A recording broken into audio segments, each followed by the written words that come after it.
Do zero-day exploits and supply chain attacks keep you up at night? Worry no more. You can harden your security with ThreatLocker. Imagine taking a proactive, deny-by-default approach to cybersecurity, blocking every action, process, and user unless specifically authorized by your team. ThreatLocker helps you do this and provides a full audit of every action, allowed or blocked, for risk management and compliance. Onboarding and operation is fully supported by their US-based support team. Stop the exploitation of trusted applications within your organization to keep you running efficiently and secure, protected from ransomware. Worldwide, companies like JetBlue trust ThreatLocker to secure their data and keep their business operations flying high. To learn more about how ThreatLocker can mitigate unknown threats and ensure compliance for your organization, visit ThreatLocker.com. Tonight, we're thrilled to have someone who lives, breathes, eats, sleeps, and dominates in the world of hacking. He's the mastermind behind the Dallas Hackers Association, a cornerstone of the cybersecurity community. With decades of experience in offensive security, Wirefall has a passion for breaking down digital barriers. He's here to share insights, stories, and a whole lot of wisdom from his journeys as a guru in our industry. Get ready for some real talk and expert wisdom. Please welcome our special guest, the one, the only, Wirefall.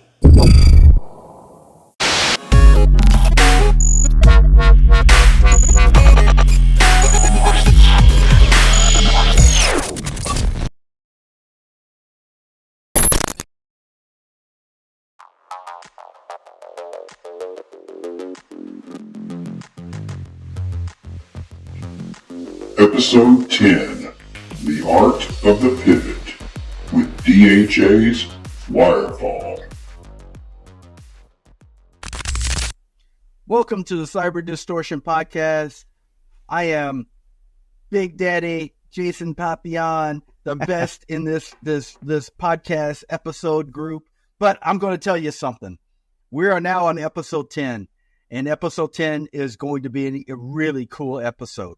We met this next person that we're having on our podcast. We met him last year, not quite the whole year, but it was in December of last year.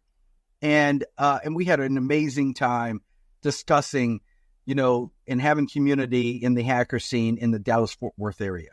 Wirefall is our guest for tonight's episode, and Wirefall is going to bring some interesting flavors to what the hacker scene really looks like, talk a little bit about his background, how he came on the hacker scene, what he's all about, and we're excited to get into that.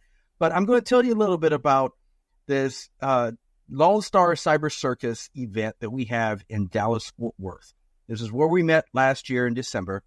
We're having it again this year. It'll be at Hoppenstein Brewery in Grapevine, and you will want to make sure you are there. If you wasn't there last year, you missed out. And so don't miss out this year, because you will get a live podcast from the Cyber Circus Network crew. That is Kevin and myself with Cyber Distortion, Chris Glandon with Barcode Security, and the ultra famous Philip Wiley from the Philip Wiley Show. We come together to bring on the best of the best in the Dallas-Fort Worth area and presiding Texas area to talk about the most important things around cyber. What is the community of hackers doing, and AI? And that's what we did last year. We'll be covering that again this year. Look forward to it. Hope you get there. And that'll be on December 12th of this year. So mark that down, put it on your calendars, and let's go have a good old time. But that's not what tonight's episode's about. Tonight's episode is going deeper into learning more about Wirefall, his background, how does he come up on the scene, what is he about? Let's dive into that. So Kevin, let's take a moment and let you talk a little bit about introducing Wirefall and what are your thoughts. Yeah, man, Dustin, it's great to have you on. As Jason mentioned, it was fun doing the Hoppenstein Brewery event last year, Lone Star Cyber Circus, and I'm really pumped to do that again this year. We're looking at locking it down the following week this year, December 12th. I think last year it was on the 7th. And we learned the hard way that you do not want to do this event during the Grapevine Festival of Lights, because parking is terrible. For some So reason, everyone was trying to do Christmas stuff at that time. Yeah, I know. What's up with that? We don't need a Christmas light parade, man. We need cybersecurity talk, man, and hacker talk. So I'm excited that we're gonna do this the next week and not have to deal with all that. So Dustin, it's awesome to finally get you on. I want to give a little bit of a background on you, and then we're going to jump into your origin story, and we'll get started on here. So, all right. Dustin is a local security community advocate and the founder of DHA, or the Dallas Hackers Association, and a former board member of BSides DFW. He is also a former board member of TheLab.MS, a nonprofit community-driven space where people can collaborate on technologically oriented projects using specialized equipment with other humans. You're going to have to elaborate on that one for us. That's a mouthful right there. Military and law enforcement veteran. Thank you, sir. 25 plus years of security consulting experience focused on attack and pen testing. And an entrepreneur. Dustin also founded Telesploit, which we'll talk about here in a little bit. And the really cool, the fact I found the most interesting about you, which I didn't know until we met you last year, not only are you a public speaker, but you're also into improv and stand-up, and you're a performer in that space, and that sounds amazing. I don't know if I could ever get up there and do that. We were talking about that a little bit off mic, and we were talking about some of the things you're prompted to do live, dude. There's no way I could pull that off. Everyone can do it. And a fun fact that I found on my own, wasn't part of your bio or anything else, but one of the, and Jason and I know what it takes to get CISSP. One of the earliest CISSP certification holders that I've ever seen, dating back to, is it right, 2000 when you got your CISSP? Number 22,011. Wow. Yes. Wow, because they're close to like 200,000 now, I believe, right? Yeah. Somewhere in there. Yeah. So I guess let's just start with your background, man. What got you into this space, and what ultimately led you to doing what you do today and being the founder of DHA and what you're most known for? Sure. Well, first, thank you very much for having me on. And yeah, that Cyber Circus last year was fantastic. I definitely plan to attend this year, and very happy that I won't be spending an hour in traffic going 1 mile. With yes, that agree. Festival of Light. I could have done the worm faster than I could have driven there. It was terrible. But yeah, I think I'd like to start saying, I think there's two origin stories here. There's, we've used a lot. Some people be like, oh my God, they doxed him. It's like, no, if you can't find out who I am, as I said before, the Eurosense sucks. I don't try to hide that, but there is two different origin stories. There's Dustin the hacker, and then there's Wirefall the hacker, which is, I tie more to the community. But Dustin the hacker is the same story in the beginning as both of you, as everyone listening to this podcast.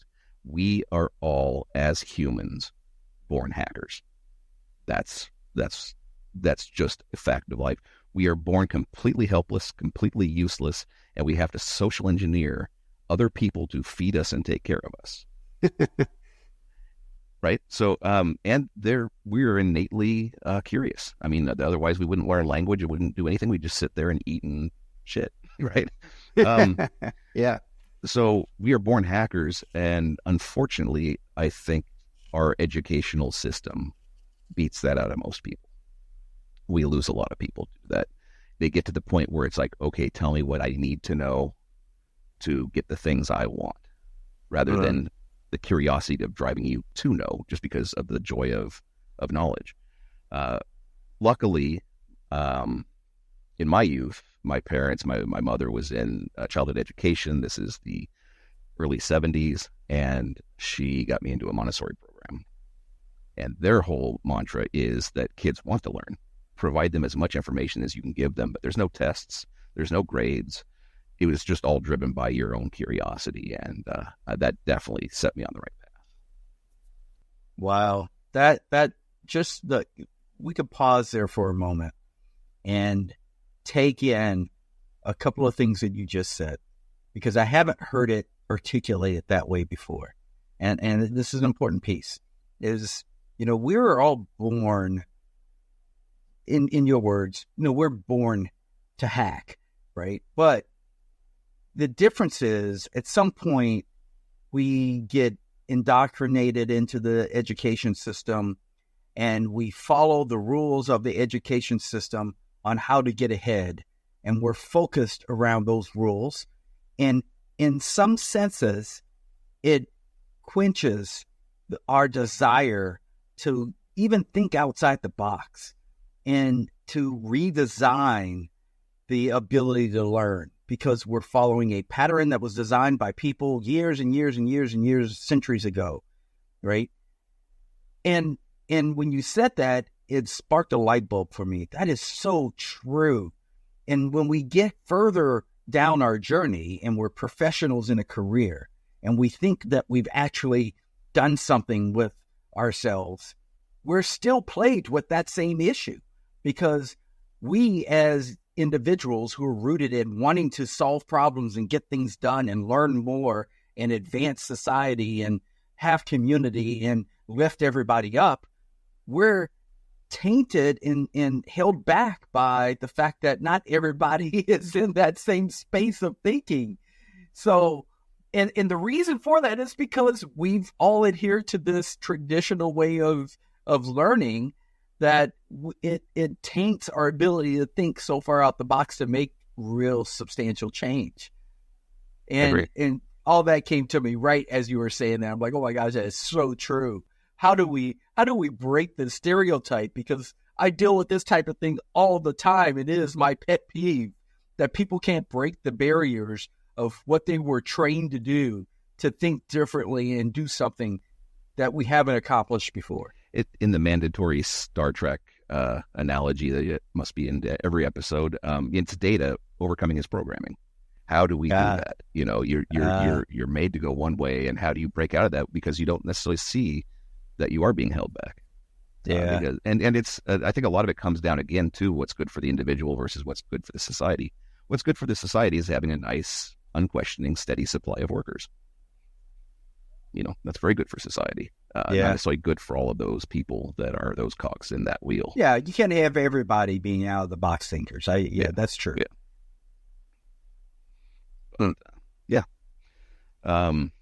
So I definitely had an advantage there, given not everyone has that. So I feel very, very privileged. I also had parents that they bought me, my wish list was a 501 electronics set when this is like the late 70s, and so I remember those. It had its the first IC chip they put on there, and so you could take the wires and make all the different things of the schematics, and man, I had a blast with that. I ended up subscribing to Radio Electronics and lived at Radio Shack, would build all these little kooky electronic things. So I definitely was, that is something that interested me. So question for you there, how many chips did you burn up? Oh, no, you couldn't with that set, just because, the way it was powered. I mean, I'm sure I could have found a way to, but yeah. It was neat, though. It inspired me to do some creative things, too, not just techie things. I'm not sure if you've ever heard of Barlow's Guide to Extraterrestrials. Yes. Yeah. So I had that book, loved that book. I created my own version of a guide to robots. And I basically drew robots based on functions from mining to servants and used schematics that I would design. They wouldn't do anything, but they were based on my knowledge of the schematics that I was learning, because I'm 10 years old on this 501 set. And so I created this whole book on different robots that would serve different functions and what they would look like. And it was, but you had to really entertain yourself. Are you a gamer at all? Actually not. Way back, I played a little bit, back when you had to put quarters in and stuff. But back in the 80s arcade days. Yeah, back then though, you had to be creative to entertain yourself because there was no internet. So true. Very true. I used to go up and my dad would give me, I don't know, back in the day, like $10 went so far. I think he would send me to the store after school with $10. right? No, I mean, $10, well, yeah. I would have way more quarters than I needed to play all night at the arcade. But he'd give me like $10 when I get home from school. He'd say, hey, go get me 2 packs of Benson & Hedges lights, a Coke, and some M&M peanuts. Bring that S back to me before you start playing them damn games, and then you can go spend the rest on your games. And that was just about every day of my life as a kid. He was just trying to get rid of you so he can enjoy himself, right? Enjoy his cigarettes, right? Yeah. But yeah, so I love that the story. background of that is video games cost a quarter at least, at minimum of a quarter to play a round. And you would put your quarter in, you play a round, and then you'd lose, and you'd be like, oh man, I could do better than that. And you put another quarter in, you just keep going. And the ultra elite ones would cost 50 cents to $1 to play. And then you would put that in and you'd kind of play it. So it could suck up your money quick. But you guys will both remember this. When we would, back in the day, mid 80s, late 80s, when we would go play those games, we could put a quarter in a game and be there for 3-4 hours because you'd been doing that every day for so long that you had kind of mastered or hacked the art of that particular game. You knew all the nuances of that game. After you invested like $200 into the game true, to master it, then you could be there all day. But you think about it, there's a return on your investment after so much time, right? Yeah. Eventually you put that quarter in and you're there. My cousin used to play a game, Defender. Remember the game Defender? Yeah. Oh, yeah. He'd put a quarter on the machine, and everybody that saw him put a quarter on the machine, they were just like, oh, well, shit, I guess this game's rendered useless the rest of the night because he wasn't going to go anywhere. He knew how to keep that game until they closed and kicked us all out of the arcade. Yeah. So it's funny. Even back then, we were hacking the arcade games. To this day, I can put I can play Miss Pac-Man until basically I just feel like quitting because I'm tired of it. But I love my the story. My wife does that too. Oh, yeah. I love that story though, Kevin, about because I had a very similar one with my stepfather that you just go down to the local store and get the pack of Newports, the Schlitz Malt Liquor Bowl, bring it back to them. I'm 15 years old, right? So there's no way they should be selling this to me. But no, they know it's for him because I mean, it's not like I'm going to be smoking menthols. They knew I smoked Marlboros. I shouldn't, but I did. That's not my brand. Yeah. Yeah, but, that's hilarious. Isn't it funny how much times have changed when you think about that? I mean, politically, things are changing day to day. But back then, we could go up and literally buy cigarettes without getting questioned at any age and walk out of the store like it's no big deal. And they made candy that mirrored cigarettes. Yep. And you could walk out with your own little candy cigarettes as well. It's just insane how much things have changed. It blows my mind. I'll look back and I'm like, what the hell was everybody thinking? It was like this delusional period. And, I mean, you were, like I said, 10 years old and I'm riding the bus to go to Radio Shack so I can buy some stuff. Yeah. Or running down the street to play Dungeons and Dragons with your friends on a board game. That was probably my first hack. Was my stepmother was a systems analyst, and kind of give you a background. She was responsible for taking care of troubleshooting, taking care of some things. And when it happened at night, she was paranoid about going in alone. So she grabbed me, and we'd go into her work, and she'd set me in front of a terminal. And I'd play Colossal Cavern, one of those text-based games, and it was fun. And she'd do what she had to do, and then go home. Well, she brought she finally got a PC to come back. It was a disc. It was no hard drive, but 2 floppy disks, acoustic coupler that screamed the entire time at 150 baud or whatever. But she could dial in now and just fix the printer cubes. Well, that kind of sucked for me because now I can't play Colossal Cavern. I'm like, I don't get to go in anymore. But Gen X, latchkey kid. I soon realized, hey, maybe I can dial into the mainframe from here because that's how she's resetting it. And I figured out how to get in and play my Colossal Cavern. Not doing anything bad. I wasn't hacking anything, but play that. And then, long story short, the computer ends up in my room.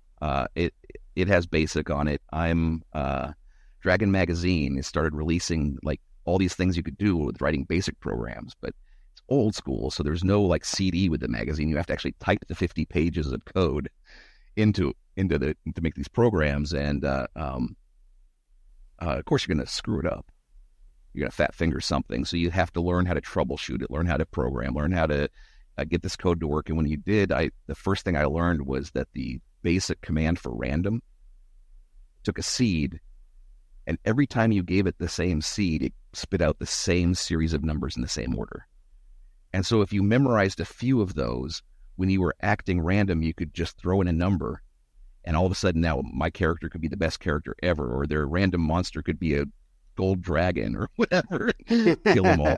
You figured out God mode. Yep, exactly. That's good stuff. Nice. So Nice. that's it. When you talk about that, it reminds me of those days, and it brings me back to your original statement about everyone's born a hacker, because we didn't really know that until computers really, for me at least, when computers really started to come on scene. And when I say come on scene, I'm meaning way before the general public even knew what we were dealing with. That's when, we were working with these machines, and the floppy disks, building machines that you had hard drives in, or you had some versatility into it, or writing the 1,000 lines of code from scratch to figure out how this works that you got out of some magazine, and then you're modifying it to do what you want it to do. Those things required you to have a lot of really deep logical thinking skills, and it helped you perfect those skills. I remember times when I was doing what today is considered true hacking, getting on bulletin board systems and figuring out the code behind the bulletin board systems to take advantage of it, so that I could have my own dialogue in a room where I've pulled everybody into my room and then forced them to have a dialogue with me, right? Things like that, where no one knew what you were doing, and no one cared, right? If you did this stuff, it was just like, ooh, what's happening? Oh my gosh, this is so cool. I can't believe this is happening. Who is this guy, right? It was just random stuff. You could go anywhere, do anything you wanted. You just had to be imaginative enough to do it. Yeah, with a specific amount of access, as far as you had to have some dial-up, you had to have a computer. Not everybody was just necessarily had that advantage, but yeah. And if you had it, though, definitely, so many people took advantage of it. Man, it was a magical time. But I don't like getting caught up in the reminiscence, because now is an amazing time as well. I mean, what you talked about last year's Cyber Circus, and I guess we're going to readdress this year, AI. Holy crap! There's that curse of may you live in interesting times. Well, this may be the most interesting time ever. Absolutely. Yeah, for real. absolutely. I mean, and if you talk about any kind of technology moving in turbo mode, look at how much it's changed just since then. I mean, just since last year. I mean, It's insane. And everybody's still trying to get their arms around, what does this really mean? What does this AI thing mean to us, both personally and in the business side of things? And I think only about probably less than half of the companies have any type of clue what they're going to ultimately do with it. That's scary. Well, William Gibson, the author who wrote Neuromancer, which basically inspired, cybersecurity. I mean, talking about cyberspace, jacking in, all of that. He was a visionary futurist at the time, looking like 20, 30, 40 years in the future and writing these books. He still produces books. They're all about basically, near-term thriller fiction about right now, or maybe a couple of years from now. And somebody asked, how come you're no longer doing this visionary work? And he's like, because back then you could look 30, 40 years in the future and guess. He's like, now it's moving so fast, you can't figure out what's going to happen next yeir. Yeah. So, yeah, absolutely. That's where it gets scary, man. Nobody can say when generative AIs or AGI is going to actually be a real thing. And what does that really even mean? Because you get different perspectives on what that even means when you ask different people. But I work with AI on a daily time. basis, and I'm constantly calling Kevin, complaining about my head's hurting. I'm worn out. I'm beat down. This stuff, it's just keeping up with everything that's happening and being knowledgeable about it to the point where you can kind of think about how to create direction for the future. That is a challenge, right? Before you could sit back and look at things like cloud computing, right? Cloud computing comparatively was so much easier because you knew eventually the isolation of all of these resources off of your on-premise environments into someone else managing them for you was, if they could get the cost down, it would be the game changer, right? It would work. It was just a matter of time. That was like an easy thing. This thing is so complex because all of those aspects are happening. The cost is coming down. The ability to do more with it is going up, i.e. the context window sizes, the intelligence of the LLMs, the ability to do more dynamic things with the LLMs, even with GPT's, OpenAI's GPT 4.01 release that has the ability to check itself, to do thinking mode and come back with a better answer to reduce hallucinations. All of those things are constantly changing, and that has just been within this last year, the advancements that we've made. So it's just those delays in the advancements of AI, especially that we refer to as the AI winters, those are happening in all forms of technology. We just don't call it technology winters, but it's truly anytime you see that lag in progression, it's not really due to the ingenuity of humans. It's usually due to the lack of technology being able to keep up with the necessity wherever we're trying to go with that particular technology. And it's interesting to look back on AI and think, wow, we had decades of AI winners where no progress, literally not much of anything was happening. And now it's like everybody's buying into AI. Everybody's, investing into AI and into that technology. And it's blowing up exponentially in front of us. It's crazy. Well, let's get back on track. Let's bring it back. So the thing I think is that I found was really cool about, because it's synonymous with what we were doing at Lone Star Cyber Circus, was I think it's obvious that we can tell you are a community-driven person. And I learned that when we met last year and talking, since then. And that's really important to Kevin and I, because that's what we're about. We're about giving back to the community, raising the community with whatever expertises we have as a community to support everyone to be better at what we're doing. And, it is, I was talking to my wife about this. We actually had my wife set up a meeting with one of her students that's interested in cybersecurity. And the one thing I kept saying is that this is a community that it transcends all others, because everyone, if you have something to contribute to the community, everyone is a part of this community. And even if you don't, we're willing to bring people in to help lift them up to learn how they can be a part of the community. And that is so fast. That's just so awesome about this community of cybersecurity professionals. So I'd love to hear more about the things that you're doing, your passion around this, what's driven you to be, have community be important. Well, I think that segues perfectly from Dustin the hacker to Wirefall the hacker. And I relate Wirefall the hacker to being that community person, because really that was the birth of it. I was working in Vancouver, I was living in Vancouver, Washington, working in Gresham, Oregon, in the Northwest, moved down here in 99. And around when I turned 30, I had never been part of a community ever. I learned these things. I would cruise some bulletin boards and pull information, gather information off news groups. But I was not in the community. I was just learning things on my own. Real quick, went and did the stint in the Air Force, came back out. It was 99, .com boom was taking off. Everybody's talking about, this is going to be the web is the next big thing. It's going to change everything. And so being curious, I had been in Europe for 4 years, so I had not seen any of this happen. I get a local dial-up account and I just start poking around. What can you do with this? And I could literally connect to just about anybody's hard drive who was connected at the same time. And I was not a computer expert or anything. I was just like, this is wrong. There is no way this is going to be successful if this is what it's like. And I was 100% wrong.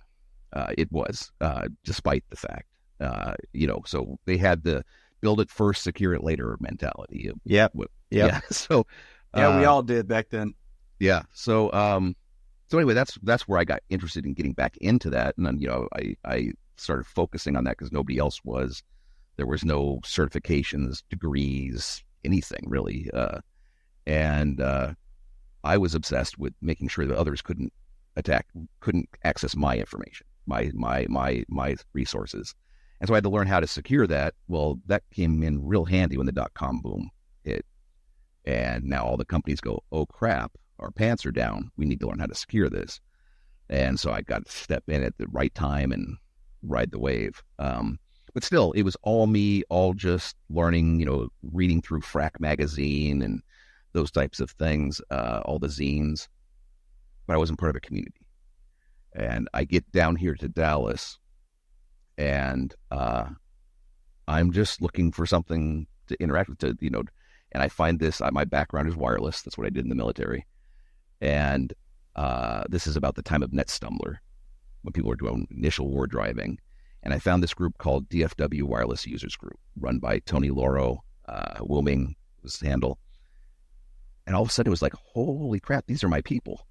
Yeah. It was just like, wow, there's other people who think this different way that, haven't been necessarily indoctrinated or have overcome their programming. And it's like, this is really cool, not just because it was so cool of what they were doing, but just to be able to talk with them because they thought differently. It was not just the same conversation I knew I was going to have with the same type of person. And so that really made me passionate about, this community thing. I need more of this. I'm into this cybersecurity hacking thing. So I looked around and I found there was a DEF CON group here, DC 214, one of the oldest, voted one of the top 5 DC groups in the world. Oh, really? Yes. So it was at the time being run by Isaac. It was founded by Mad Hat, who was part of writing the original Nmap book. So a lot of OG folks, and loved that. So got involved with that. There was another group called NASIC, North American Information Security Group, that had a bunch of folks that really enjoyed that. And I loved all this. I was doing work professionally in this field and working a lot at the state of Texas down in Austin. There's a group down there called AHA. They go by Austin Hackers Anonymous. That is the HA mothership. All the HAs come from AHA. And this was a group of people, very intelligent. They, you're talking about H.D. Moore, R. Snake, J. Duck, all these people that what they really didn't want, they didn't want hangers on. They didn't want people to just come and go, oh, you're a celebrity, you're popular. They wanted to learn too. And so their mantra was participate or don't come. Right. They wanted people to get up and talk, but their format was this fire talk, 10 minutes, 15 minutes max. And everybody has to share, which to me is about what hacking is. We're all sharing information. We all know something that another person doesn't. Yeah. I tell people all the time is like one of the biggest reasons I do this is I'm selfish as hell. You know something I don't. Yeah, I want to know too. that. That upsets me. I want to know that. Yeah. I get stuck in that. Too. And that's an important trait though, because that's what advances the movement. That's what helps people, the collective community get better, is the drive and the desire to want to know more. Because when you learn more and you contribute back to the community what you've learned, then everyone can learn and get better. And if everyone has that same drive, we're constantly moving the needle. Yep. And we're all bringing that little piece, that little brick. So you've done this initial work. I can now bring my specializations and add to that, and then somebody else can take that and add to that. It's no one person would be able to do all of that. Yeah. But so I loved that format. And I came back up to Dallas where I was, and it just didn't exist here. We had great groups, as I mentioned. I was part of these. I was enjoying that. And I really wish it did exist, because then I could attend that and I would have had a great time. But it didn't. And so I took it on myself to just start it. I don't know what the hell I was thinking. But I wanted to see that in this community, and it didn't exist. Having that very short format talk and everybody participating rather than just one talking head for an hour and a half. Right.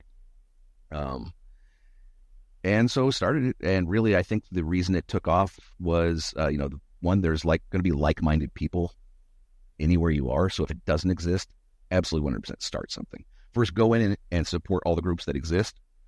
You find one you love, support it how you can, volunteer, do whatever. But if it doesn't, don't be afraid to start it. There was nothing special about me whatsoever. I brought no fame, glory, or anything to it. What I brought was a commitment to do it. You have to be regular. You have to be consistent. And I bought wings and pitchers of beer for at least the first year. Yeah. So, well, you saw the format. You said it was Austin where you first started seeing the format you liked. Yeah. And you saw what you liked. The format worked. You saw that there was true benefit and learning by doing it that way, and saw a need for it here. So that's awesome. I commend you for that. Now, what you took on probably at the time, you had no idea what you were getting yourself into. Oh, yeah. Which is something we can talk about. But man, that's I can see where that undertaking would hit you later, and you'd be like, "Oh my God, what have I done?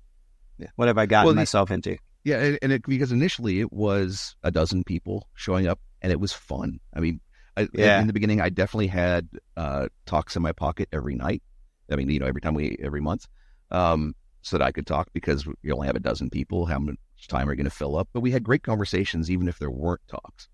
But yet, DHA was the October DHA was last night, and we had 115 people.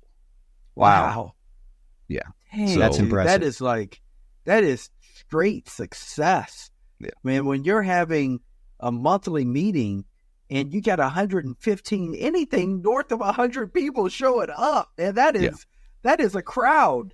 Yeah. Yeah, that's and regular. I think a lot of people don't recognize that the DFW area has this many people that are into technology and hacking, but this is such a massive metroplex.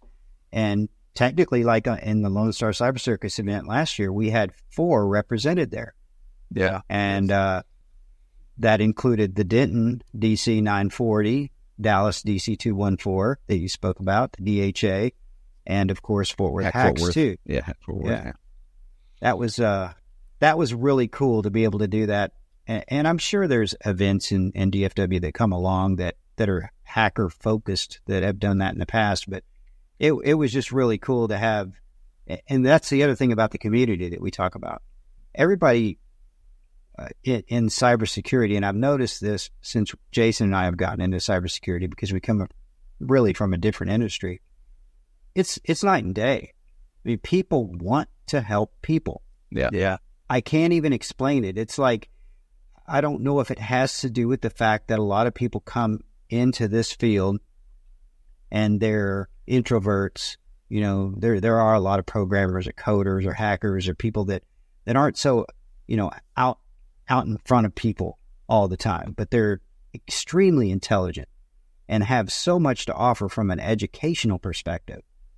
But and I think we'll talk about this shortly, but they're not public speakers, and they're not people that are comfortable getting in front of other people, but they get into these events and they realize, oh my God, these are my people. This is my tribe. This is who I want to hang with. Yeah.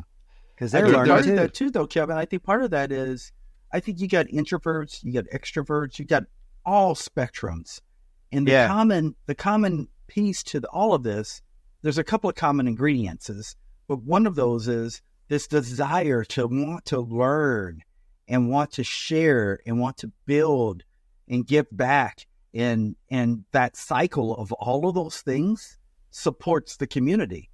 Yeah. And what just Dustin was saying, the desire to want to figure out how to do something in a selfish way so he could know, but then not stopping there and just holding that information to himself, but building on that and giving back not just that, but additionally what he's learned as a result of that. That is the ingredient. That's what brings all these people together, regardless of the things you're into and the lifestyle you lead or your political affiliation or whatever it is. All that other stuff's just extra. But the common pieces are the ability to learn and give back. I would say if we go back to the very beginning, we were talking about that, the indoctrination with the educational system and the people who just don't fit in, I think are a lot of what you see the hackers. We may be operating within, we have to succeed and to live among other humans. We have to be able to adapt into that environment, and we play the role and we do what we have to. But then all of a sudden when you're taken and you're put into that tribe and you're given that sanctuary, all of a sudden you're like, you don't want anything this is the most special thing that's ever happened in your life. Right. And you want to make sure that everybody else is experiencing the most wonderful thing you've just had because you've been alone all your life or you just haven't quite fit in all your life. And here are all those other people that felt the same way.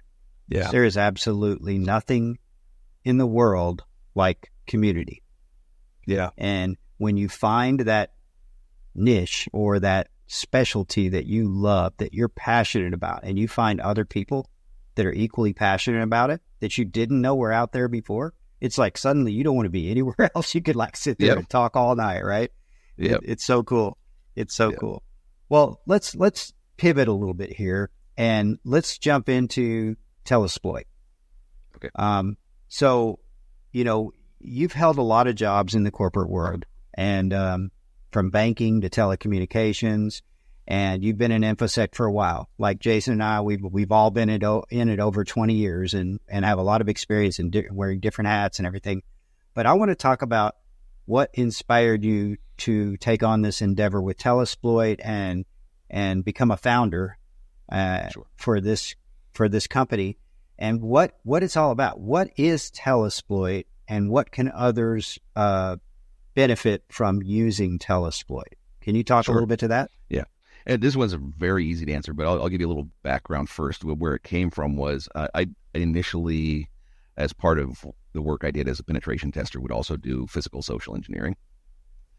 This is way prior to my improv experience. And I was very successful and hated it. I was only very successful because anybody could be very successful. It is so bad out there that basically if you want to try to get into a building, unless it's, the NSA or some, military installation or some banks and those types of things, you're going to get in. It's just... So you're talking physical pen testing. Physical pen testing. Okay. So you're face to face with people, lying to them and manipulating them to get in, to do what you want. And we were successful just about every time. When I had a social engineering engagement, I would get physically sick beforehand. Really? I would want to throw up. It was so stressful on me. I ended up retiring from it. I might be able to go back and do it now with having done improv. But for a while, I retired from it. It was just like, no, it's not worth the stress. The great stories. Oh my God, at the bar, these are the best stories ever to tell. I bet. So what I did is I focused more on the technology. So to prevent me from having to interact as much as possible with other humans, I developed the badge bump where you can clone the badge by bumping against somebody. Well, that's even too close for me. So I actually took one of those parking garage readers and used it. So, and then I found that I could get actually even more range out of it if I used lithium polymer batteries that have a real quick surge because they're made for RC cars. So I used that, put it in a bag, and I could stand about 12 to 15 inches away from somebody and clone their badge. So I would stand on the entryways and clone people's badges so that I then could just go create a badge, walk in without having to, interact with a person. And then once I was in, well, now I have to worry about being confronted by people. So I started creating these drop boxes that I would like. At first, they were Wi-Fi Pineapple Mark IIs, and I had this idea of everywhere I went had the place you hide first is in the coffee break room, right? Whenever you get in, you go right to the coffee break room because anybody could be in the coffee break room, and that's usually where the copier is, and so you can rifle through stuff there. And every copier would have these surge suppressors behind it. So if it was Fujitsu copiers, it'd have a giant brick behind it that said Fujitsu. Yep. If it was Xerox, it'd say Xerox. But no matter what, all of the brands underneath said, do not remove without authorization.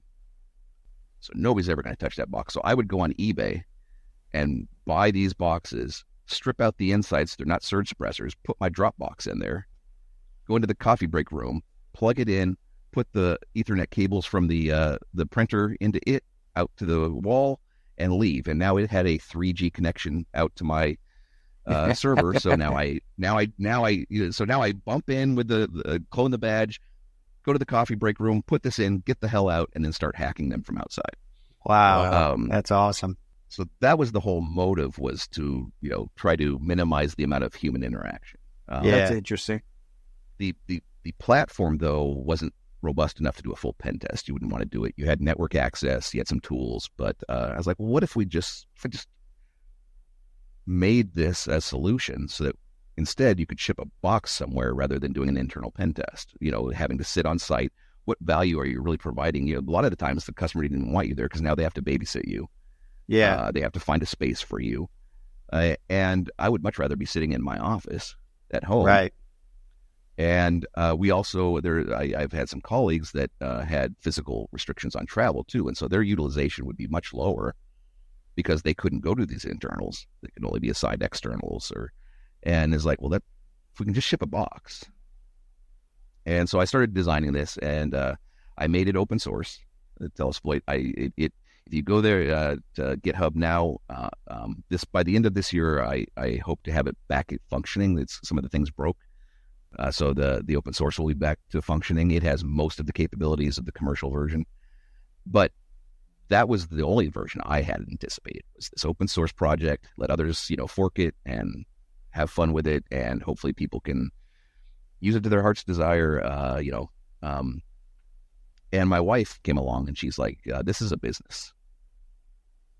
And I was like, "No, it's free. It's up on the internet. Anybody can download it, and it's not rocket science." I mean, there's a lot of cool things that it does, but in the end, it's reverse SSH tunnels. Yeah, it really is. So I'm like, it's not rocket science. Anybody can do it. I put everything up there on the internet.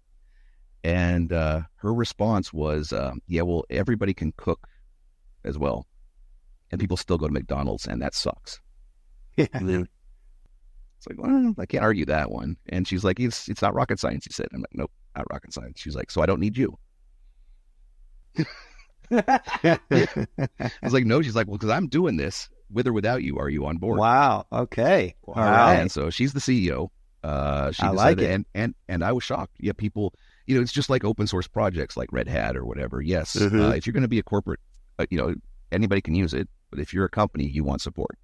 And that's what we basically provide is we develop the box. You can do it yourself. But if you hire us, we don't do the penetration testing. We just manage. We're basically a logistics company for a security appliance that we have to create. Yeah. So do you guys do training on it too? Do you train the people how to use it and everything? It's fairly, if you're a tester, you'll adapt immediately, but we do have full documentation on it. The beauty of it to me is, one, yes, now I can not have to travel as much, which, before the pandemic, there was a lot of burnout. But also now you can actually utilize your resources so much better. Like before, if I'm doing an external, I could maybe do 2 or 3 at the same time.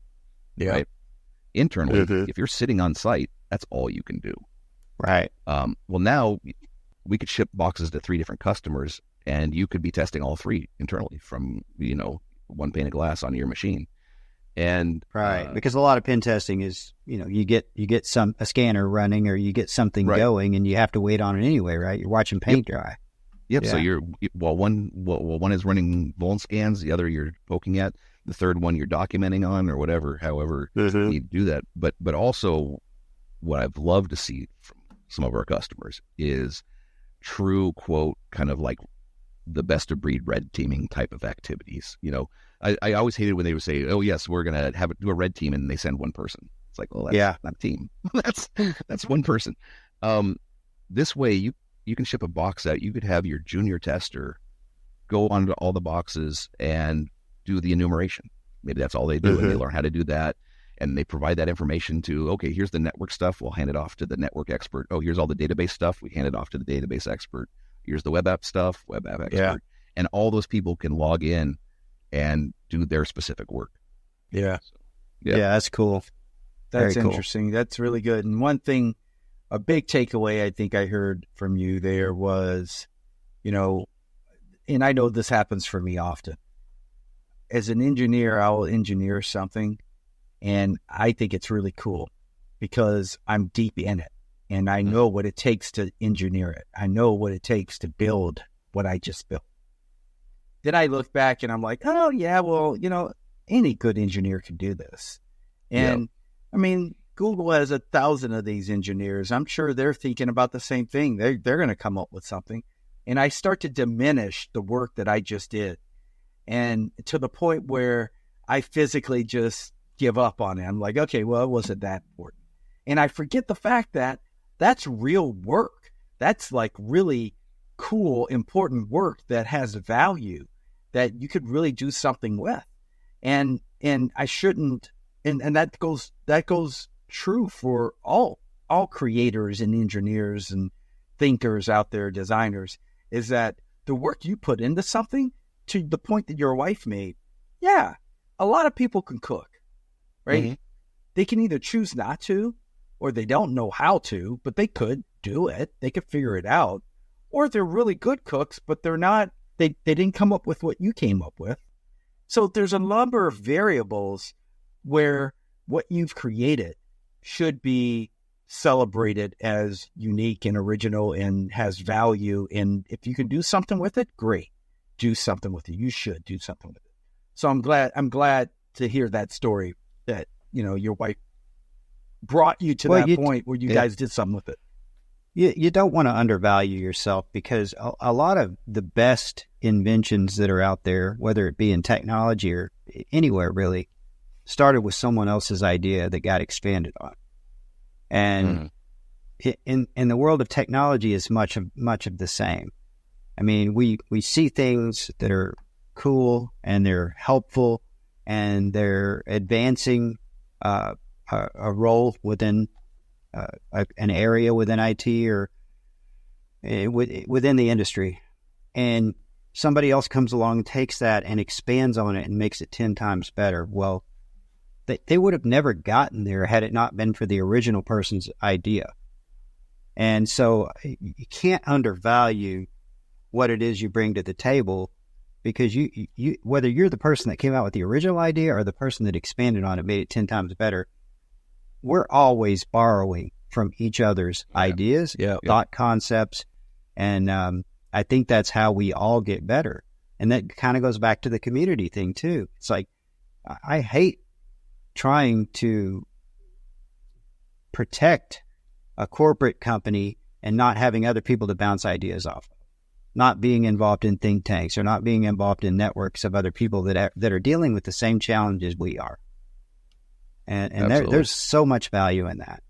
So yeah, it's hard not to undervalue what you bring to the table when you feel like, wow, anybody could do what I'm doing, or anybody could do the part of this that I came up with.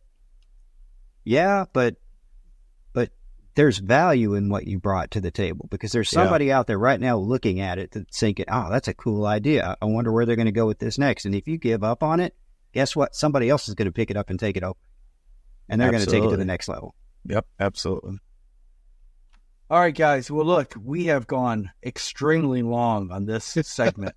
So let's take a break and come back and start diving into this next segment.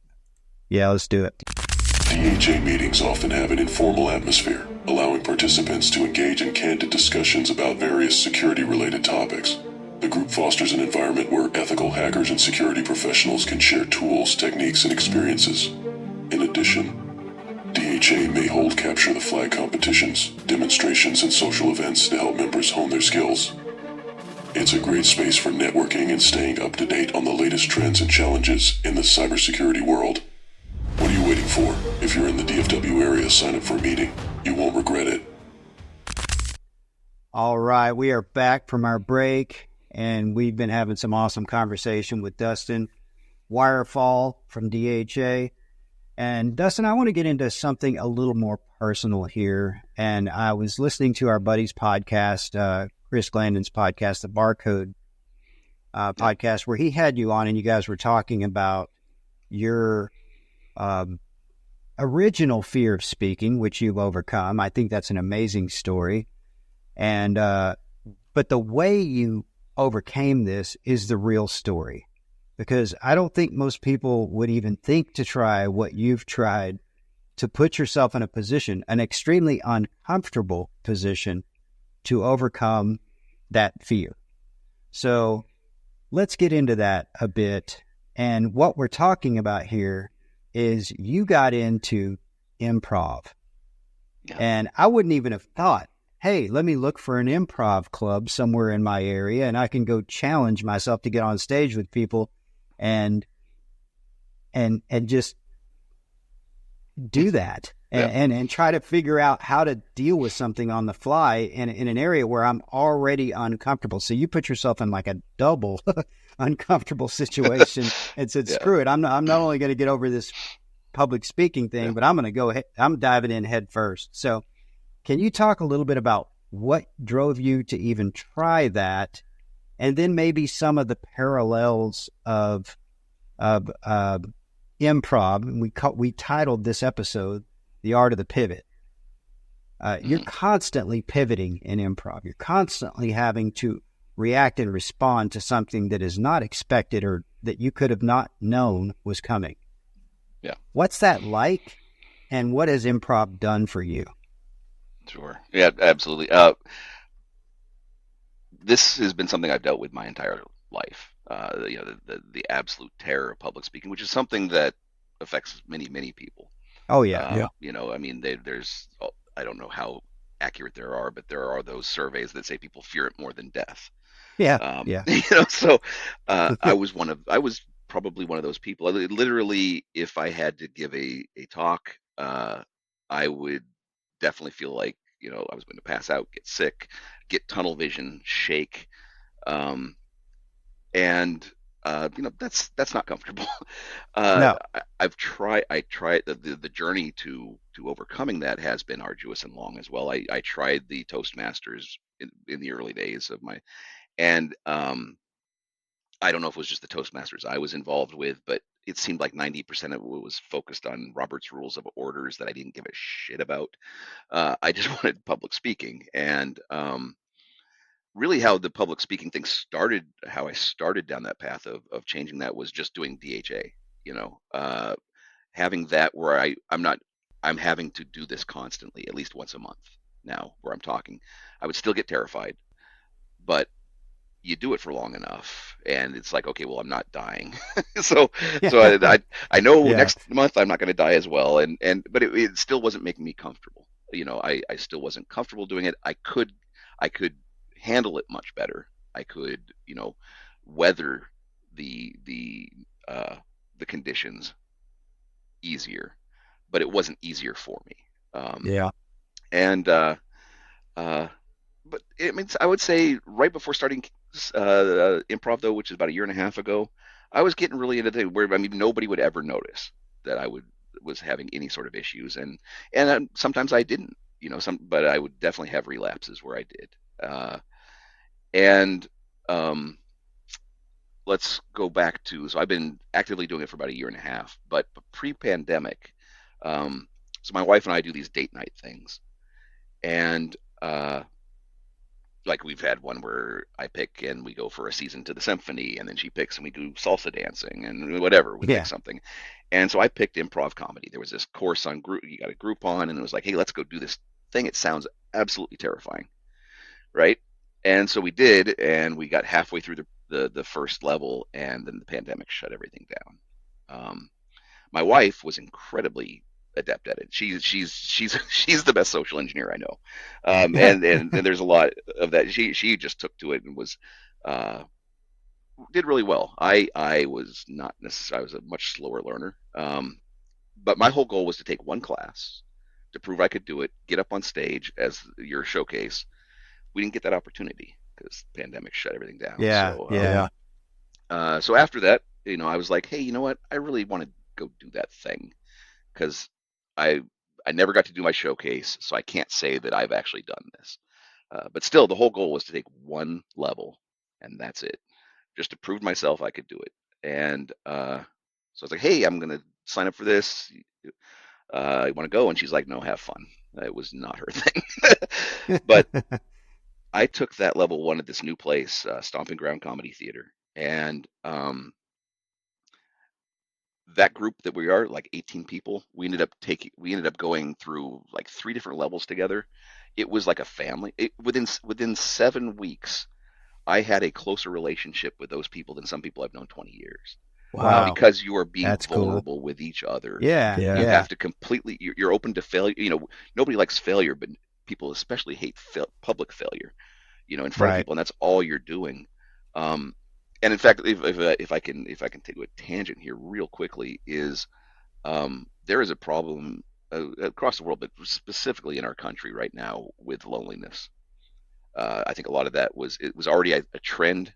The pandemic really made it a severe problem in our country, and it's as bad from the surveys that from the studies I've seen, as bad as smoking half a pack a day of cigarettes.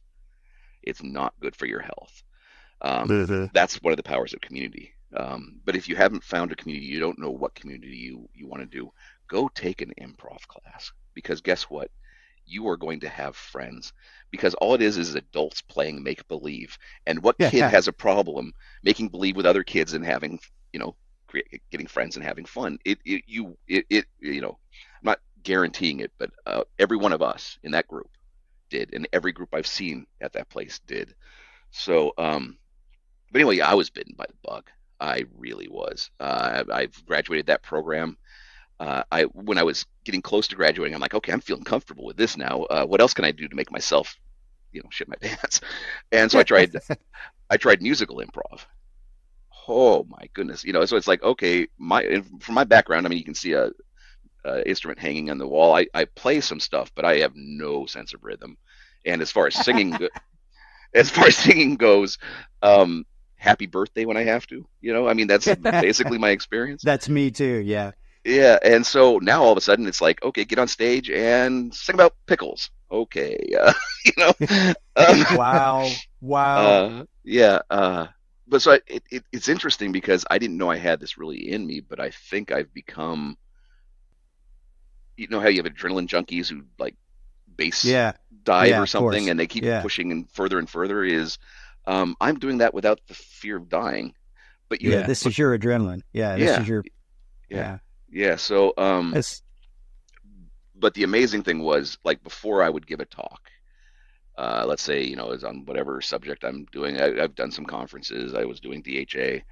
I would memorize that speech. I would have every slide down. I would know every single thing I was going to say, and how to react, because that was the only way I could even get up on stage. Yeah. Within 6 months of doing improv, I did my first ever improvised talk at DHA. I had two slides. One that said the intro that said improv will change your life, and so will everything else. And the second was pictures of the relationships I'd formed in the courses, and I wanted to talk about that subject of loneliness, the mental health aspect. That was all I knew I was going to talk about, and I talked for 15 minutes. Wow. So that's cool. If you would have told me before starting that I could get up on stage and completely improvise a talk, I would have said you were nuts. Absolutely nuts. There's no way. That's just so interesting too. It reminds me of when I was in high school. I had a buddy of mine who was constantly getting me to sign up for classes where we were the only males in the class. And he's like, dude, you got to sign up for this speech class, man. You got to do this, man. I'm like, dude, why? I don't want to do speech. No, man, you got to do it, man. we will be the only guys in this whole class. I'm telling you. I'm like, whatever, dude. Okay, What fine. was his motivation there? Well, his motivation was The females in the class? many females to 2 guys. That was his the motivation. ratio. And so we did that in several classes. Anyway, that one class, getting into that, I got thrown into doing impromptu speaking. And you couldn't just be in the class and not be on the speech team. You had to be on the speech team. So we would go and I had no idea what I was doing. We would travel to these places and we would do these speeches, and they were all impromptu. You dig your hand in a bag and pull out a topic, and you had to come up with what you were going to say on this topic and give a speech. And therein lies how I became a very good BS talker about a topic. I figured out how I can like take a topic and really make sense of that topic on the fly. And I didn't know how valuable that was much.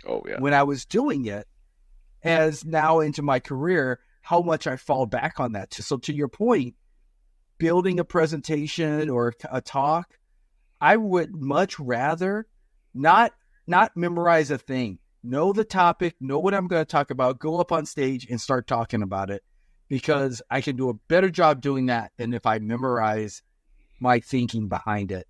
It'll sound very robotic, and it won't be delivered with the same passion.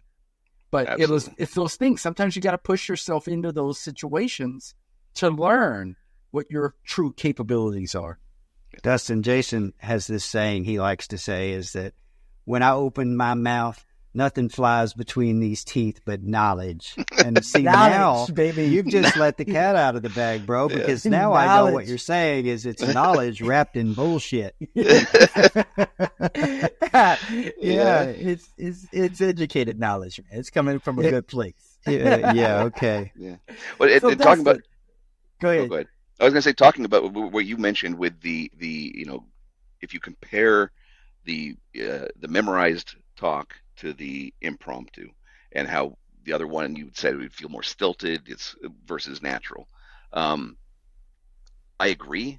I never had the option before, because that was the only way I could get on stage, was to memorize this, because there's no way I could do this is the way I thought. What improv has taught me is how to do that other version. Yeah. And you were absolutely correct, because one example I'd like to give is there was at the comedy theater, I went and I watched. They had a student showcase for their sketch comedy class, where you write sketches. So these people have been doing it. They've been perfecting their sketches for the duration of the course, and now they're giving their showcase.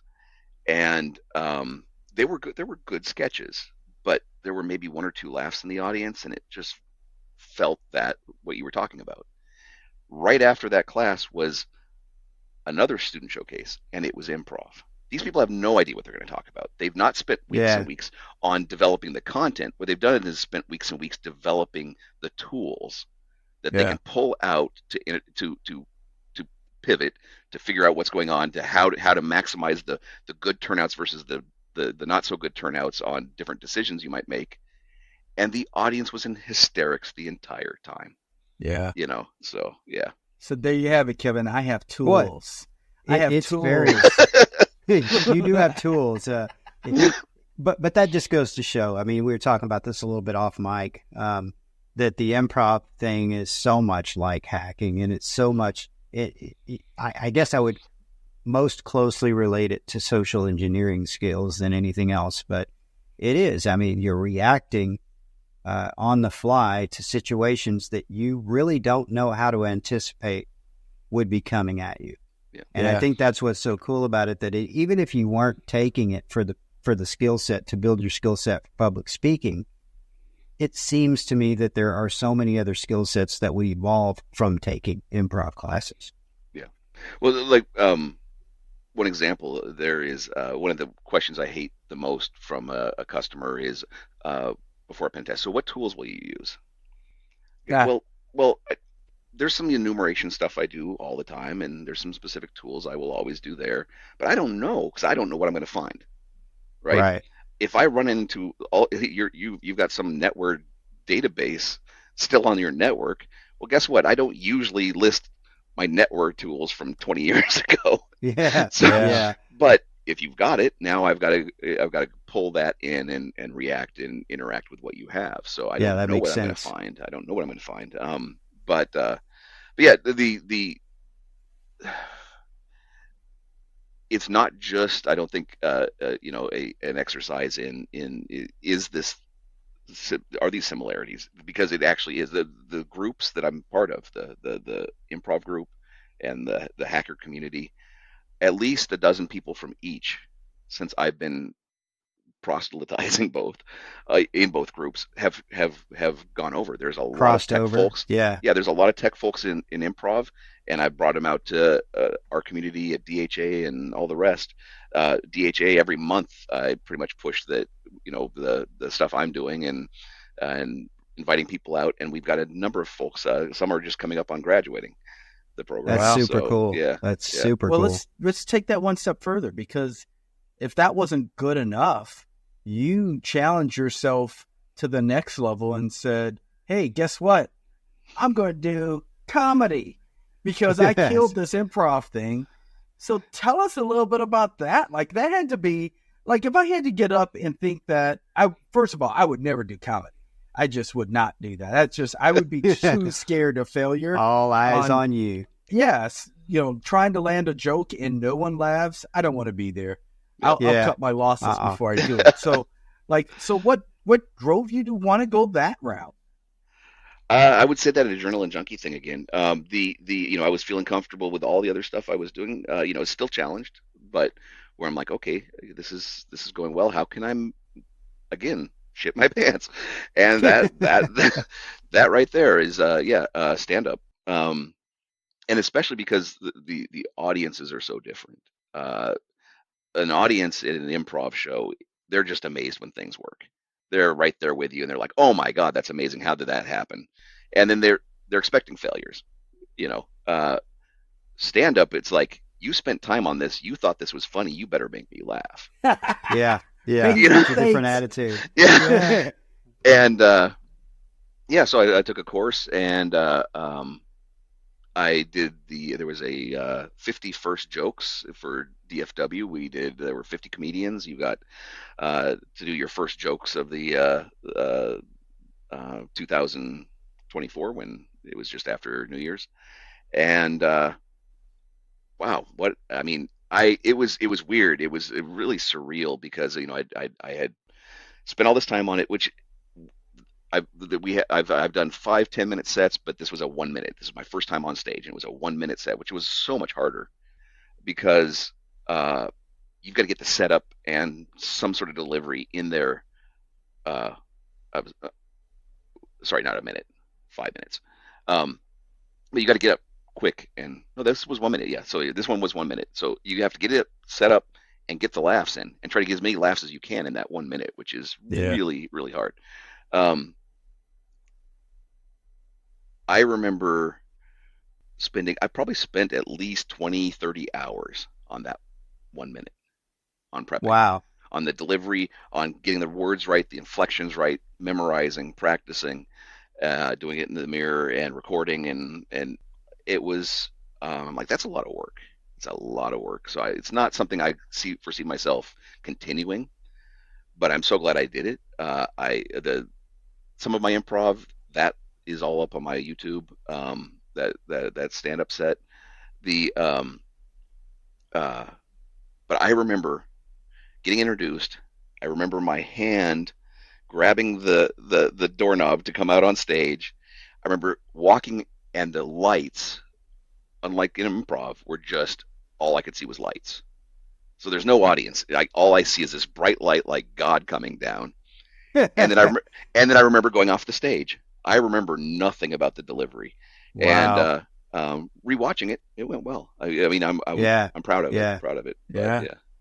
That's cool that you say that. Jason and I did a talk back in April in Orlando, where we walked out on stage. And Jason, I don't know if you remember this, but all I can remember is how freaking bright those lights were shining up on the stage. Yeah. And I'm thinking, I know they told us there's 300 people in here, but I can't look out here and see more than about 15 because the Right. lights are so freaking bright. Maybe they do that so you don't get nervous or something. I don't know. But it was just weird that they had it like that. I don't know. It didn't make sense to me. It seems like you'd want to see the crowd. At that point, you're just talking into the abyss. You can't see anybody. It was a wild sensation. I don't But really remember. I got another question for you here. Before we're done with this segment, let's talk a little bit about the Dallas Hacker Association. Yeah. And get a little bit of your insights on, like, what could people expect if they were to show up on an average meeting? What would that look like for them? Sure. Like I mentioned, we had 115 people last night. It's not just a meet, if you go to a DEF CON group or one of these where you have the speaker and then some interaction maybe afterwards. This is literally a mini convention every month. We take over a Korean karaoke bar. It's fantastic. In the beginning, it was so hacker because they've got this big neon sign, family karaoke. It's in K-Town in Dallas. It's off Goodnight Lane, and at the time there was no street lights and it was a gravel road. Oh, wow. And so if you're pulling in there for the first time, it's like, what the hell am I getting myself into? Is this a cult or yeah, exactly. Yeah. We now have street lamps and paved roads, but so we take over that. We have the main room, which would normally have the stage and the area for dancing or whatever, but it's all seats and tables, and we've got the stage, and that's where all of the fire talks happen. You come in, there's a sign-up sheet there. We encourage you to sign up because you know something we don't, and we want to know it. But you can sign up or don't. We call ourselves a kinder, gentler AHA, which they say doesn't exist. But because if you are coming out, we get a lot of people out. But how many hackers / cybersecurity / infosec people do you think are in DFW area? Tens of thousands. Yeah. And we're getting 100 plus. If you're coming out, you're participating in my book. That's a participation. You're being part of the community. But I do encourage speaking. But we don't just have that. We have that can get overwhelming. That can get real overwhelming, especially for some folks with anxiety or different conditions. And so we have a room up near the bar, the chill out room. Bring board games. You can go in there, close the door. It's quiet, and you can just chill. We have Lock Sport. We've had a regular CTF. Cool. We've had a regular CTF before. We're trying to get that kicked back up because our CTF person left. We've had hardware hacking where people teach soldering skills. Because each of the rooms on the side, the karaoke rooms, we can take over, and so we can dedicate. If somebody wants to do something in a room, we go, sure. If you'll be here every month, you can do that. And so we have a career room where this individual from the community who was heavily involved with ISSA, but she loves the hacker community, does resume reviews, forces people to do mock interviews, gives them homework to come back. And I might know that person. Elena, you know Elena Garrett. Oh no, I was thinking of somebody else. Okay, but that's serious, man. I mean, that's like a very well-rounded community of efforts, right? Where if someone was trying to figure out how do they get started in cybersecurity, they could probably find a resource by showing up at DHA and helping them help guide them. Absolutely, and not just a resource. Like last night, Elena was unavailable for career room, so one of our attendees, we have one lady, one of our co-organizers, V. She took over. She does the book swap as well. We have a book swap where people bring in books, take books, give, donate whatever you can so people can learn more. Kind of like a rotating library, but she also is involved in the career rooms. She was helping out, but one of our other guests stepped in and helped people on learning on how to get into, especially penetration testing, and that would have been Phil Wiley. So if you came out to DHA last night, you had Phil Wiley in the career room giving advice. Wow, Philip Wiley. Good job, Philip Wiley, the legend. We love Philip. We love Philip. Yeah. Yeah, what is Philip not involved in? Really, I know, right? Question, right? I know, right? I mean, everywhere I turn, Philip's there, and Philip's always texting us saying, "Hey, go into Bangkok this week." I'm like, really, dude? It's like he's constantly on the go. Yeah. But such a huge contributor to the industry in general, and especially in the DFW area. Most people don't know. Founded DC 940. Yep. But yeah, great dude. Well, that was an exciting story. I was glad that you got to share that story, because there are, if people are interested, there's places they can go to really get started in cybersecurity, and that story just highlighted a very good area, a good association to become a part of, where you got very high-level professionals in the field that can guide you. So thank you very much for sharing that.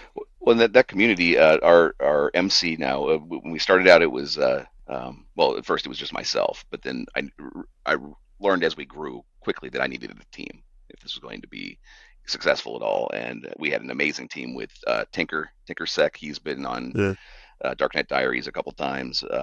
And Whiskey Neon, who just had the pulse on the hacker, vibe, really created the vibe of DHA.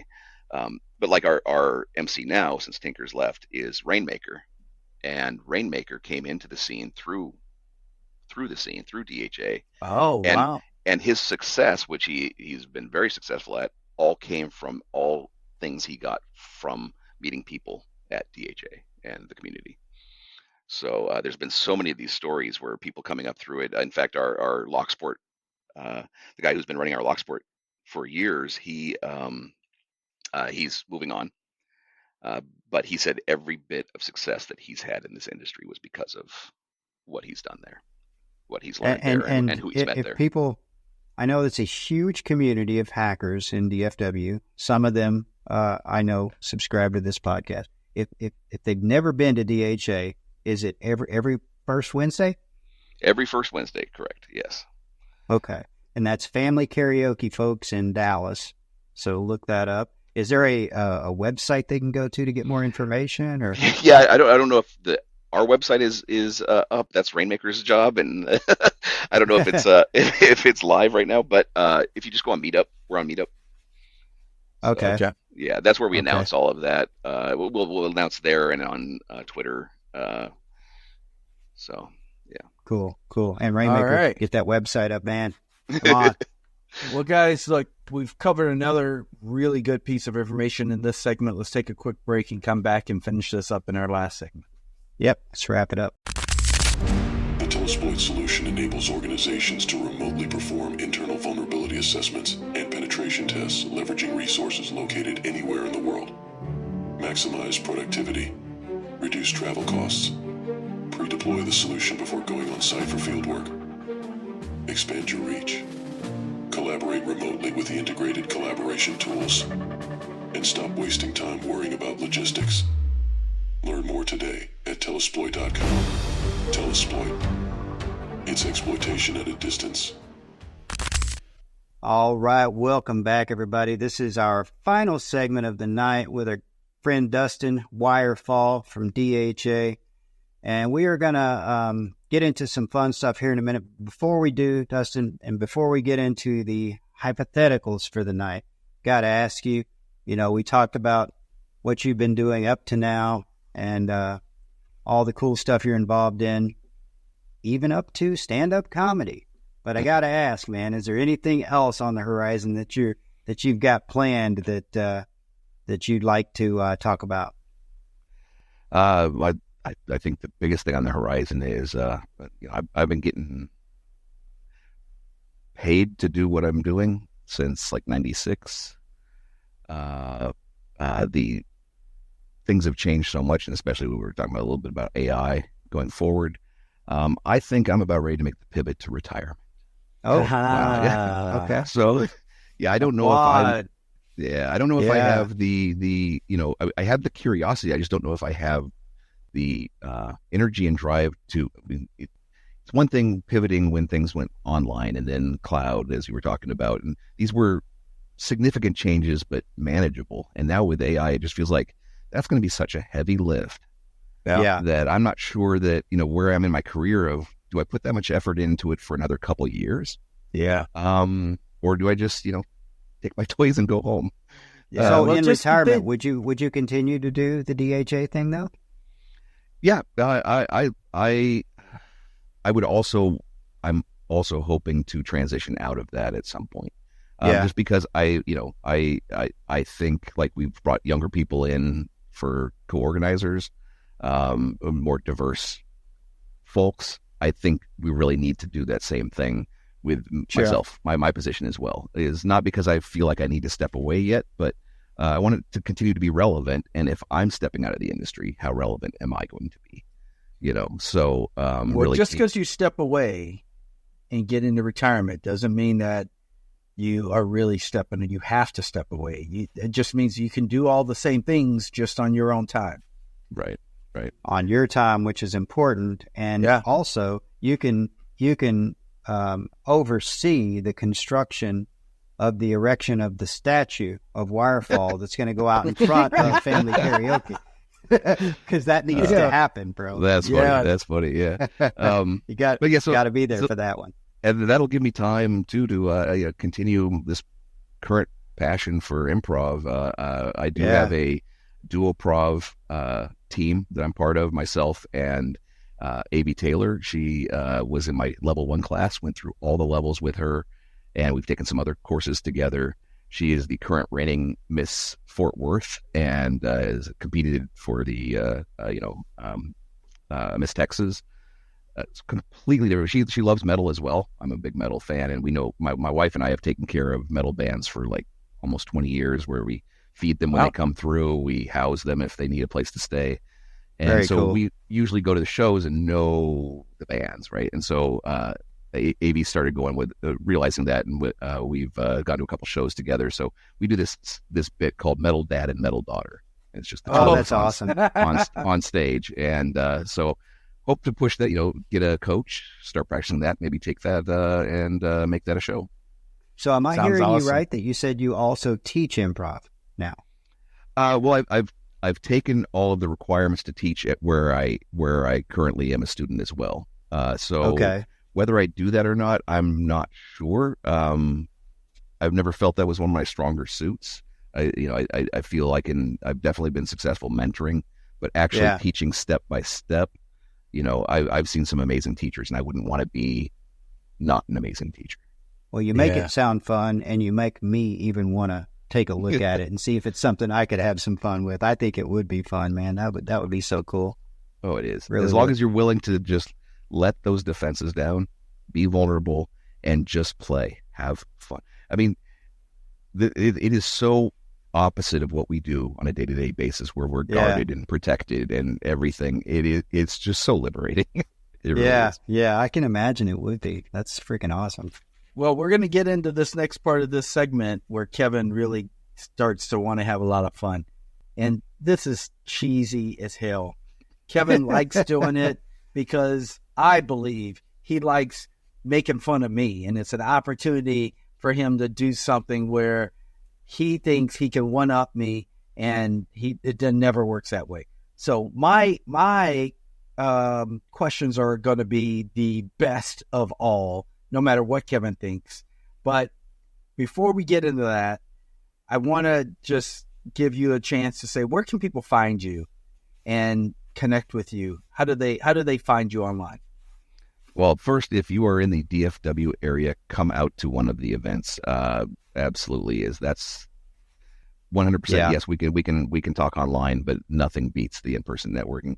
And our yearly BSides event is going to be the first Saturday in November 2nd. So definitely, it's always the first Saturday in November. Come out. That'll be at UT Arlington. Great event, and it is free. So just like everything else that we've talked about. BSides DFW, right? Yes. Yep. Cool. November 2nd. Okay. Yeah. And then in the socials and the online stuff, I was very active when the InfoSec Twitter was really booming. Phil and I, and we were always on Twitter, and I pretty much stepped away. I mean, I do monitor it, so you can reach out to me on Twitter at DHA Hole. Wirefall was taken. And there's a long story behind DHA Hole, but it's DHA Hole. Yeah. And Love it. yeah, there, or any, or if you LinkedIn, like I said, my vanity URL is Wirefall/Wirefall, and you see Dustin Dykes. And check out Telesploit. Telesploit.com? Correct. Yep. Cool. Very cool. All right. Well, let's pivot. Yeah, tell Right? us about this Got to next use the part, title here. Kevin. Let's pivot, boys. All right. So what we're going to do is we're going to get into the game. Basically, we've done this in the past several times with some of our guests, and it's just a fun way to end the segment, end the episode. And what we're going to do is we're going to ask you hypothetical questions, and basically you just tell us what the first answer is that comes to mind, and feel free to elaborate on why you answered that way, because that's what kind of makes it more funny. But I'll hit you with a question, and then Jason will hit you with a question, and we'll just do, I don't know, 5 of these apiece. We'll do 10, and we'll end like this. It'll be fun. Let's clarify real quick though. This is fun. You said, is it fun for you, for me, or for the audience? That's my point. Yes. That's my point. That's exactly yes, my yeah. point. No, it Okay. is. It's fun. It's fun. We're all kids here, right? Let's Yep, do this. yep. All right. So some of them are kind of dumb, as is this one here. So I'm just going to ask you this, and whatever comes to mind. So, right. Dustin, if you could merge 2 animals to create the ultimate species, which would you choose and why? That's a really, really good question. 2 animals create the perfect species. Wow. Yeah. The first thing that comes to my mind is probably the worst thing. It would be a pig and a condor. So that I could I'm have that. merging them in my head and trying to envision that. So that That you is a could scary looking animal. because then the whole Pink Floyd pigs on the wing. Yeah, comes to yeah. And then you could send them against the people you hate to do certain things to them. To do certain Pig. things to them while they were flying. Yeah. Flying You get your pork. own pig condor army out after the people you hate. Okay. Yeah. Okay. Right on. All right. Here's the one. If you were an alien visiting Earth for the very first time, what's the strangest human behavior you would want to understand? Strangest that I'd want to understand. Uh-huh. There's a lot I wouldn't want to understand. Yeah. Definitely.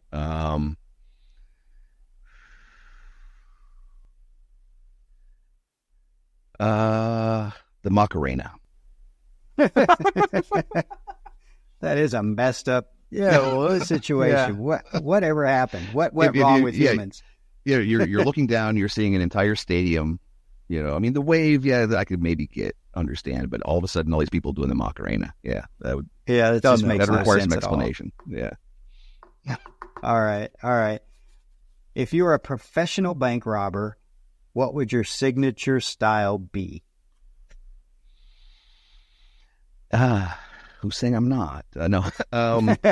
Nobody's saying that. No. My signature style be polite. I would be polite. The polite bank robber. The polite. Man, it'd be interesting to see what kind of names they'd come up with for you on the news. You know how they Yeah. always try to label the bank robbers and the robbers with catchy names. The courteous bank robber. Exactly. Yeah, the courteous I'd be very- bank robber. You know, Yeah. because Yeah. the only reason I'd be doing it is because I would never see myself getting enjoyment out of robbing banks, so I'd be in a very bad place. Yeah. And not wanting to be there, but I'd still want to be courteous. Yeah. You just show up and hand them flowers as you ask for the money, right? There you go. That's a lovely brooch you're wearing, ma'am. Here you go. Here's some Yeah. flowers. Now give me all the money in the safe. Yeah. Yeah. All right. If you had to survive a zombie apocalypse, but could only bring 3 items, what would they be? Oh, that would depend on a lot. Like, do I have a? Okay, well, I guess there you go. You got it. Yeah, that'd be easy then. I would have a solar battery charger, my Kindle, and a music player, so I could read and listen to music for the rest of my life until I died. There you go. All right. If you could change the sound of your voice, what would it sound like?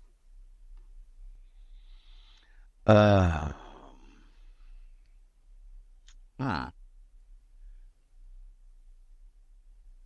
gonna say, as long as it doesn't have to be permanent, I would love to be able to do a really, really good British accent. British. I don't necessarily need, but like, so in improv, we do a lot of accents, and all of mine are terribly bad. So I would just love to be able to do, actually, honestly, any one of them, Irish, British, Australian, just something that I could do that was believable. Yeah, Irish hold would be on so to. cool. Yeah. Be able to talk like an Irish, like Conor McGregor. Yeah. Paul Rudd did that in Only Murders in the Building this season. Does a great job. Too. I'm like, I did dude, that how too, do you Kevin. do that? I did that too, Kevin. Jason, I already know you're full of shit. Me? You can't even talk English, much less another accent. What's your nickname for me?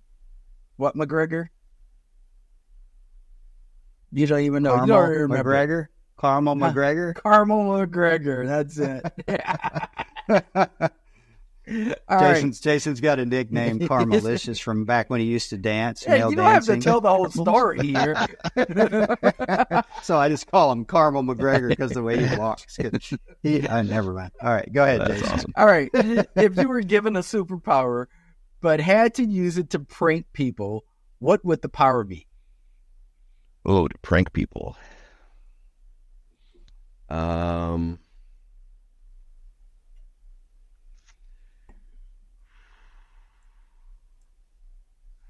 make them see dead people. Gross. Wow. You are a prankster, man. I could tell that. That's kind of messed up. People. I like is. All right, Kevin. All right. If you had to relive the same day over and over for a year, which day of your life would you choose? Now, we've asked that one before, and we've gotten some interesting answers on that. Yeah. Oh, wow. That's a good one. The first day you did improv. No. Oh my God. That was terrifying. That'd be terrifying over and over.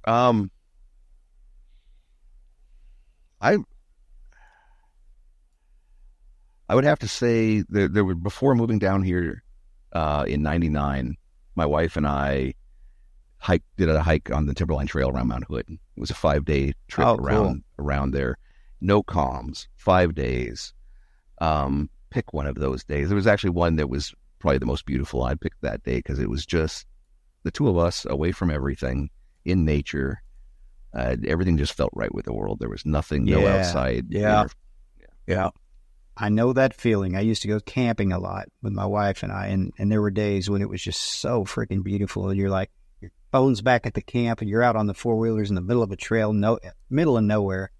Yep. And the temperature is just perfect. It's almost like the absence of a temperature. It's so perfect. It's not hot. It's not cold. It's just like, it's just the same temperature as you. Everything just seems so heavenly around you. It's awesome. Yeah, that's a good feeling. All right. If you could trade places with an animal for a day, which one would you choose and what would you do? Wow.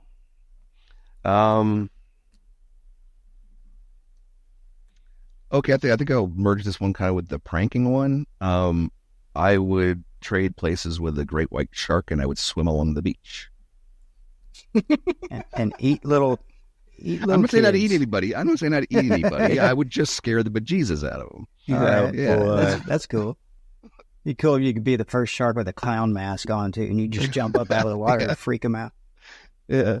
Give me a voice, and I'll go along the beach and come out of the water. Dun dun dun dun dun dun. All right, I got a good one here. I got a good one. Okay. This is a little different. If you could erase one invention from human history, what would it be and why?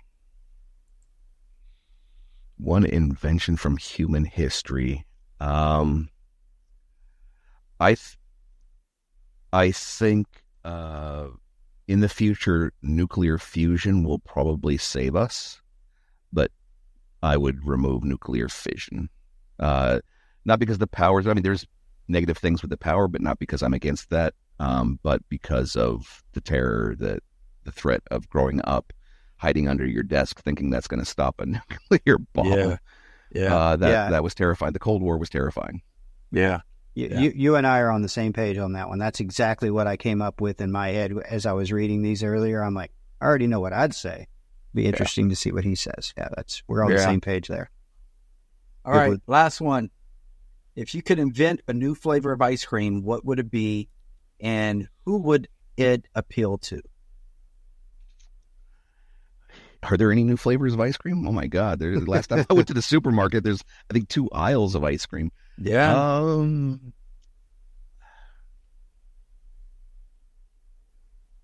How about one I've never seen? I'm sure it probably exists, but I've never seen it. So I'm saying it's new and I would invent it.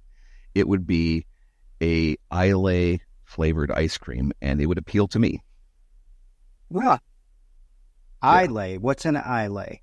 Oh, so Islay is a type of Scotch. It's it is they're basically the very peaty, smoky usually. Yeah. Okay. And I saw my Jason preference. shaking his head, so I kind of figured it might be a version of bourbon or Scotch or something. Okay. But that's cool. that's my I got favorite. One more. I got one more. I want to ask this one. I know I'm out, but I want to ask this one anyway because I was reading it. I'm like, all right, I got to ask it. Bonus that. This is a bonus. This is your bonus, and then we'll end on this one. So if you could instantly become an expert in any skill, but it had to be useless in your day-to-day life, what skill would you pick? Anything Kevin does today. That would include me hanging out with you, buddy, so you better watch it. Yeah. But I would say going back to the skill to be able to do accents, but then that would be useful because I do improv, so that doesn't work. But I would say the one thing that has frustrated me my entire life, and that I'll probably regret dying not having ever done, is solving a Rubik's Cube. Oh, gosh, yeah. Oh, wow. So solving a Rubik's Cube in, let's say, 10 seconds or something, but just solving it, period. Well, you know that girls only like guys that have bow hunting skills and nunchuck skills, right? I did not know that. Napoleon Dynamite reference there. Oh, okay. Yeah, that's going back. Yeah, okay. Yeah. Yeah, that was one of my favorite quotable movies there. Solving a Rubik's Cube, so that wasn't a challenge of mine from my youth because that's when Rubik's Cubes became popular. And several years ago, we were dealing with some very intense, challenges at work. We're rebuilding a new system, architecting a new system out, and had spent months going through this in a war room style scenario, building the stuff out, testing it, validating, and getting everything moved over. And someone had brought a Rubik's Cube in, and in that same moment, I decided I was going to solve the Rubik's Cube. That was on my list to do. And while I was dealing with solving this architectural challenge, I solved this Rubik's Cube. I learned how to solve it. I didn't do it in 10 seconds, but it took me several days. But I learned the patterns on how to solve it. And then once I learned the patterns, I knew how to solve it. And I just worked my way through it over a series of days until I solved it. And I'm like, holy cow. I was that kid that used to peel the stickers off and move them around on break the you cubes pull it off. Yeah. Break it apart. Back together. Yeah. And I actually solved it. Right. And you could always tell the kid that did that because his was super loose. Yep. Yeah. Mine was just like, mine barely would hold itself together by the time I'd broken it apart 100 times. Think about that, man. How the little things. Oh, I mean, maybe that's our little thing, but the things that you feel accomplished from, because it wasn't just solving a Rubik's Cube for me. It was like putting in the past something that was challenging for my youth. Right. That I never really could or thought that I could ever solve. And I think that pretty much sums up what I feel the theme of this entire episode is, all these different things that I've done have usually been because something is limiting me and it's me. Yeah. There's limitations you can challenge and you can try to overcome, but you may not overcome every challenge you face externally. Internally, you can always work on. And so these things that I'm being limited on public speaking, why? Nobody's limiting me on that. Nobody's saying you can't do this. It's me. Yeah. So working on that and overcoming all these challenges, I think that's that's really what I'd like to see is the overarching concept of this thought is there are all these things that are challenges, and anything that has to do with you pretty much can be overcome. Yeah. Outside of absolutely. that, you can do your best, but yeah. Thank you for absolutely, that. man. Thank you Self-doubt for is that. our biggest enemy. Thank you for that, Dustin. That has given me a lot of encouragement to overcome Kevin. I know I can do it. You're never going to do that, though. You're never going to get past it. All Trust right, me, but because look, guys, I adapt, bro. I adapt. There you go. I can make it worse. this was a lot of fun, man. And like you said, Dustin, it was talking about the essence of us as individuals in a community, and not only what we do to learn and give back to the community, but how do we learn and give back to ourselves, and how do we overcome the things that we haven't, we've maybe struggled with, our whole lives to become better people, to even for ourselves to have some accomplishments. Because at the end of the day, you can accomplish a lot of things, but when you really feel good about the things you accomplish, or when you really do the things that are meaningful to you and who you are. So I really enjoyed this conversation and everything that we covered tonight. I had a lot of fun doing it. I'm glad we had you on finally. This has been fun. We're looking forward to seeing you at the second annual Lone Star Cyber Circus event. 12/12, buddy. 12/12. Mark the calendar. That'll be On a the calendar. good night. On the calendar, yeah. It'll be a great night. And we invite all of you people to come out and join us in community with us during that event. Let's pack the house and just enjoy the conversations. If you have friends that you believe would benefit from the Cyber Distortion podcast, please, please, please send them our link and get them to subscribe. This is about spreading the word and building the community and getting knowledge, like the knowledge that Dustin has shared with us tonight, to as many people as possible. Grow our community, get more cybersecurity professionals into the community, and help those who are starting out to learn more about what's in the community. That's what this is all about. So please share the Cyber Distortion links with them. Tell them about us. Help grow the community. And with that, we are going to sign off this episode. Yep, we're signing off. Dustin, thanks again, buddy. And I'll Thank you see so much. I'll see you in a little over a month. Yep. Cheers, everybody. Take care. Cheers, guys. See ya. I'm Ashley. I'm an artificially generated avatar with the ability to manipulate your mind via the power of my intelligence botnets. Let me prove it to you. You're about to click on that subscribe button, and then you'll click on the notification bell so you don't miss when Kevin and Jason drop future episodes of the Cyber Distortion Podcast. So, go ahead. That's right. Slide your mouse over slowly and gracefully. There you go. Now click. See, that wasn't so bad now, was it? I'd like to thank you for listening to today's amazing podcast episode on YouTube or your favorite audio streaming platform, and don't forget to tell your friends. Oh, and remain diligent, my cyber friends. The world is a very scary place.